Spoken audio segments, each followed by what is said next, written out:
আমরা এখানে যারা আছি আমাদের সবার আব্বা আম্মা কিন্তু এক। আমরা সবাই আদমের সন্তান। সেই হিসেবে আমরা একদিকে সবাই ভাই ভাই, বোন বোন, সবাই আমরা ভাই বোন।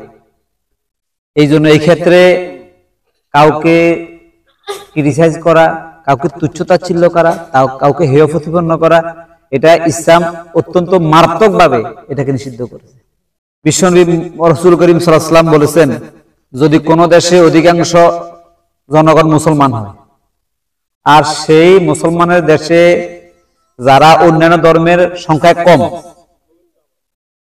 ওই লোকেরা আমানত যদি তাদের উপরে জুলুম করা হয়, মুসলমানেরা যদি অমুসলমানদের উপরে জুলুম করে, তাহলে কিয়ামতের দিন আমি আল্লাহর কাছে অমুসলমানদের পক্ষই মুসলমানদের বিরুদ্ধে বিজয় দেব।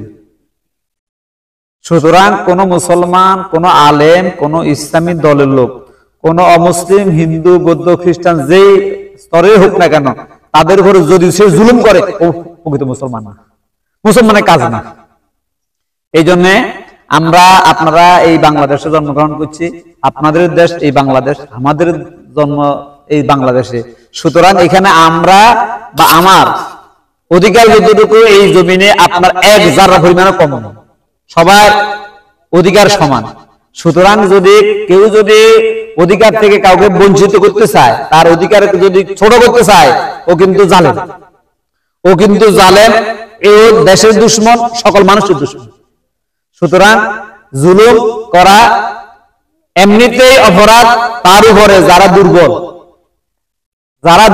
তাদের উপরে জুলুম করা আরো বেশি অপরাধ।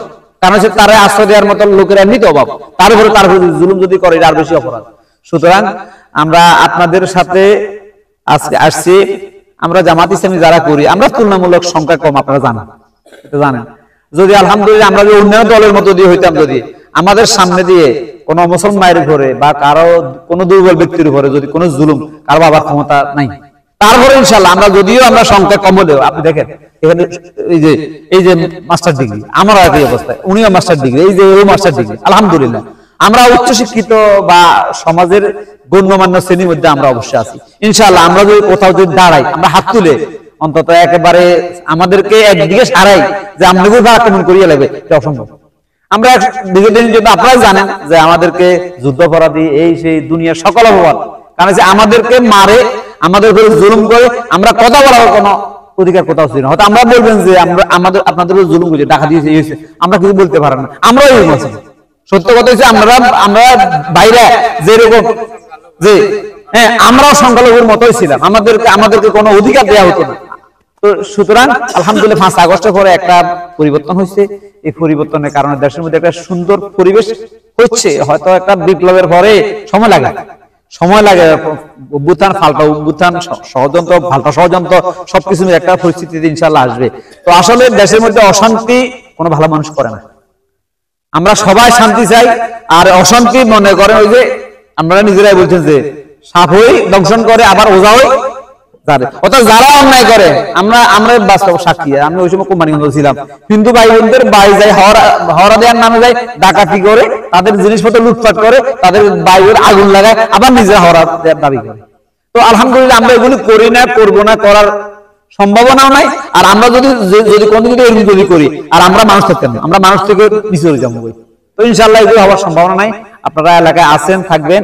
আপনার সংখ্যা যেহেতু কম, এই জন্য আপনারা নিজেরা একটু দুর্বল ভাব দেখান, তবে কিন্তু দুর্বল ভাব দেখার দরকার নাই। আমরা যদি দুর্বলতা দেখান, সেই দুর্বলতাটাকে পুঁজি মনে করে জালিমিটা আরো দুর্বল করার একটা সাহস পাইবে। জামাত ইসলামী যদি তার বাইরে যদি ডাকে, টিফিলিকা যেরকম হিসেছে, আমরা এরকম আসুন ইনশাআল্লাহ, আমরা এরকম আসুন ইনশাআল্লাহ। আর আমরা আসুন আপনাদের প্রতি ইনসাফ করার জন্য, আপনাদেরকে আশ্রয় দেওয়ার জন্য। এটা আমাদের কাজ। এটা যদি না করি, আমরা আল্লাহর কাছে আপনাদের ব্যাপারে আল্লাহর কাছে আমরা জবাব দিব। তো সুতরাং আপনাদের প্রতি আসলে অনেক কথা হয়ে গেছে, অনেক সময় হয়ে গেছে। আপনার বাংলাদেশে ভালো মানুষ যদি ক্ষমতা না থাকে, দায়িত্ব না থাকে, আমরা নিজেরার মধ্যে ভালো মানুষটাকে কথা মানেছেন না, এটাই স্বাভাবিক নিয়ম। যদি আপনাদের মধ্যে আমরা দুর্বল ভালো মনে করেন না, সেই হলে কিন্তু সমস্যা বেশি আপনাদের মধ্যে। সুতরাং এই সমাজের, দেশের, ইউনিয়নের, ওয়ার্ডের সব জায়গায় ভালো মানুষগুলো যদি দায়িত্বশীল যদি হয়, তাহলে কিন্তু তার পিছিয়ে আরো ভালো মানুষ থাকে। আর সবাই যখন সহযোগিতা করে তখন পরিবেশ এলাকায় গ্রামে একটা ভালো পরিবেশ হয়। আর খারাপ মানুষ যদি হয়, চেয়ারম্যান মেম্বার, তখন দেখবেন তার ভিতরে সব খারাপ লোকগুলো জড়ো হয়, আর খারাপ লোকগুলো সবাই মিলে কাজ করার কারণে সমাজের মধ্যে স্থিতিশীলতা এবং অনিয়ম সৃষ্টি হয় আর কি। তো এই জন্য আমরা ইনশাআল্লাহ চাইতেছি বাংলাদেশ জামাত ইসলামী দেখেন একটা পরিবর্তন আসছে। হয়তো অনেকে এই অমুক এসে ক্ষমতায় তমুক এসে ক্ষমতায়, বাংলাদেশে ইনশাআল্লাহ অনেক কিছু হতে পারে। আর আমরা জামাত ইসলামী সহ বা বৈষম্য ছাত্ররা সহ চাইতেছি বাংলাদেশের একটা শান্তি শৃঙ্খলা মৌলিক একটা পরিবর্তন করার চেষ্টা চলতেছে। তো এই ক্ষেত্রে আপনাদেরকে কিন্তু মৌলিক ভালো বানানোর চেষ্টা করতেছে। অর্থাৎ অন্যায় করে তারা, জুলুম করে তারা, সমস্যা করে তারা, এরপরে ছাপা দিবে জামাত ইসলাম আলেম ওলামারা এই সেই। সুতরাং আমরা এই বিষয়গুলো সতর্ক থাকিয়ে আমরা যদি সবাই যদি সতর্ক থাকি, আর যদি সবাই যদি দেশের শান্তি আর নিরাপত্তার জন্য জড়ো থাকি, তাহলে ইনশাআল্লাহ আমাদের কারো সমস্যা হতে, আপনারা জড়ো থাকবেন, আপনারা ঐক্যবদ্ধ থাকবেন, সবাই মিলেমিশে থাকবেন। আর যখনই আপনাদের কোনো সমস্যা আপনারা ফিল করেন, আমাদের মোশাররফ সহ আমাদের দিন মোহাম্মদ আছে, বা পাশে তো আমার আবু আছে, বা আমরা আছি, ইনশাআল্লাহ আপনারা যদি আমরা ইনশাআল্লাহ আসবো, ফোন দিলে আমাদের সহায়তা হবে। আর 31 তারিখ যে বলছিলেন ওই সময় ইনশাআল্লাহ আমরা আমাদেরকে জানাইলে আমরা যতটুকু সহায়তা করার ইনশাআল্লাহ করবো। তো আমরা আজকে আপনাদের এখানে আসলে আমি ব্যক্তিগতভাবে খুব আনন্দ লাগতেছে, আমি আর কখনো আসার সুযোগ হয় না। তো আপনারা আমাদের জন্য দোয়া করবেন, আমরাও আপনাদের জন্য দোয়া করি। আমরা সবাই মিলে আমাদের এই প্রিয় বাংলাদেশকে, বিশেষভাবে আমাদের এলাকাটাকে আমরা সুন্দর শান্তিময় একটা এলাকা হিসেবে আমরা ঠিক রাখার চেষ্টা করি। আল্লাহ আমাদের সবাইকে সুযোগ দান করে।